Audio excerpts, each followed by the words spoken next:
والله اول شيء احنا عقود اسكان تربيه كركوك يعني محافظه كامله انظلمنا من دون المحافظات.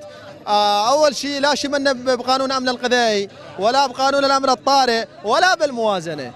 نريد قرار 315 ونريد يستثنون عن الرابط. هسه حولونا على المحافظه بس المحافظه ما يستثنون عن الرابط، واحنا اذا ما يستثنون عن الرابط راح ننظلم.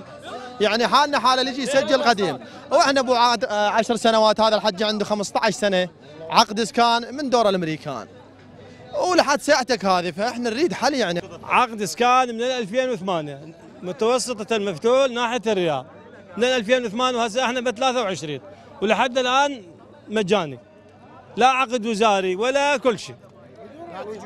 واذا المدرسة يكسر جام مدير المدرسة يخسرني جامه. انا مسؤول عليه لان انا عندي عقد حارس عقد اسكان بدون راتب.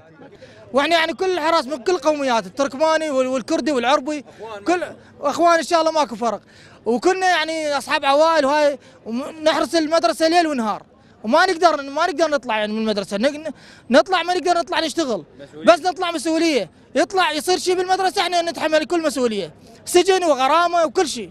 يعني شلون ناشد رئيس وزراء التدخل الفوري. القريه ما بها مدرسه تبى راح تبقى قاعه سكنيه، عمروا عليها المدرسه وصار لي 5 سنين حارس بدون راتب. حتى شو تصير البارحه كرسي مكسور غرموني اياه.